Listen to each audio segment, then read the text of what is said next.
membawa suratul Baqarah, dia telah membawa keberkahan. Wallahi terjamin berkah dalam segala hal. Ibadah berkah, rizki berkah, rumah tangga kita berkah, kemanapun kita pergi membawa keberkahan karena dahsyatnya suratul Baqarah.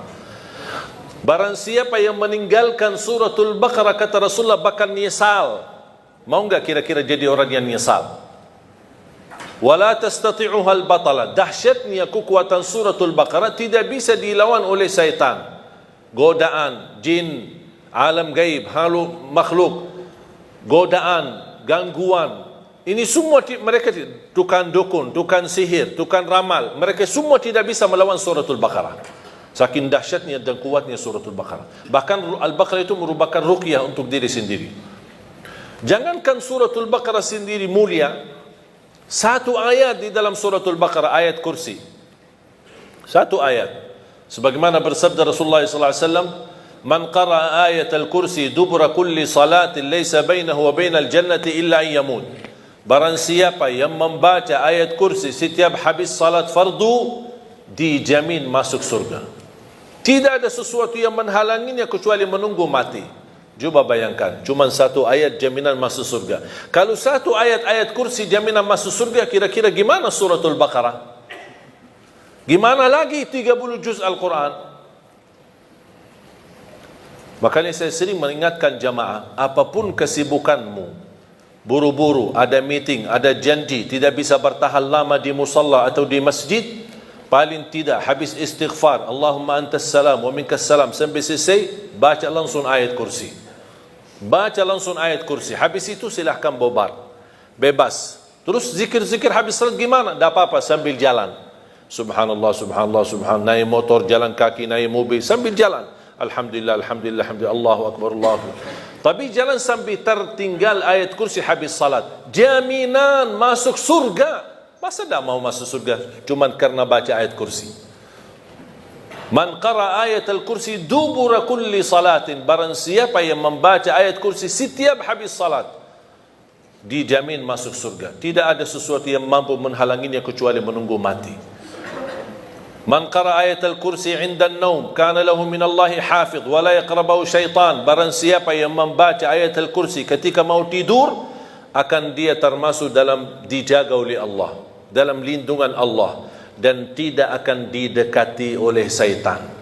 Jangan digoda, tidak didekati oleh syaitan. Ini berkatnya surat ayat-ayat kursi. Jamaah sekalian dimuliakan Allah Subhanahu wa taala. Banyak keberkahan dalam Al-Quran.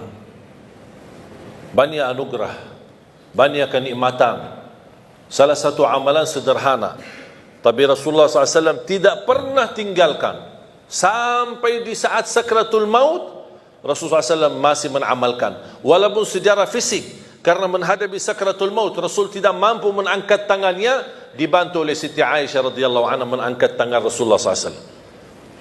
Baca 3 qul di saat mau tidur. Dalam kondisi duduk, menghadapi kiblat, tidak menghadapi kiblat, dan kita baca. Mulai caranya seperti Rasulullah SAW, mengangkat tangannya seperti mau berdoa, tapi rapat tangan, kemudian dekati dengan mulut seperti ini. Dibacakan dalamnya 3 qul huwallahu ahad, al-falaq, an-nas. Selesai, tiup 3 kali. Tiup ya, bukan meludak ya. Tiup 3 kali. Baru usap badan dari kepala sampai ujung kaki, dari depan dan belakang. Kalau belakang sesuai kemampuan, jangan maksa-maksa. Ya, sesuai kemampuan. Kemudian habis selesai, diulang lagi seperti ini. Baca qul huwallahu ahad, al-falaq, an-nas, kemudian tiup 3 kali. Kemudian usap badan dari kepala sampai ujung kaki, sampai 3 kali seperti ini. Qul huwallahu ahad, al-falaq, an-nas, kemudian tiup 3 kali, kemudian usap badan. Ini amalan tidak pernah Rasul tinggalkan.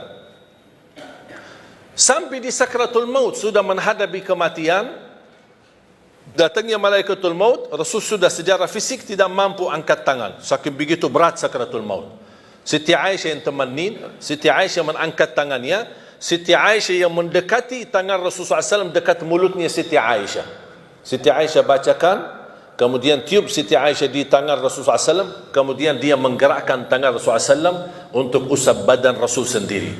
Kata Aisyah radhiyallahu anha, karena tangan Rasulullah jauh lebih barakah daripada tanganku, makanya Siti Aisyah menggunakan tangan Nabi Muhammad SAW. Boleh kita berarti dalam contoh ini, kalau kita punya anak-anak sudah tidur duluan, kita boleh bacakan sambil tiup tangan kita, kemudian usap badan anak-anak kita. Wallahi amal itu dahsyat. Gangguan, sihir, hasud, mata orang, dengki, macam-macam orang yang mau menyakiti kita, insya-Allah dalam lindungan Allah Subhanahu wa taala. Disumbuhkan dari segala penyakit rohani maupun jasmani. Dan ini disunnahkan setiap waktu mau tidur di malam hari. Berarti subhanallah, setiap kita ada ikatan sama Al-Quran, selalu kita akan dijaga oleh Allah Subhanahu wa taala.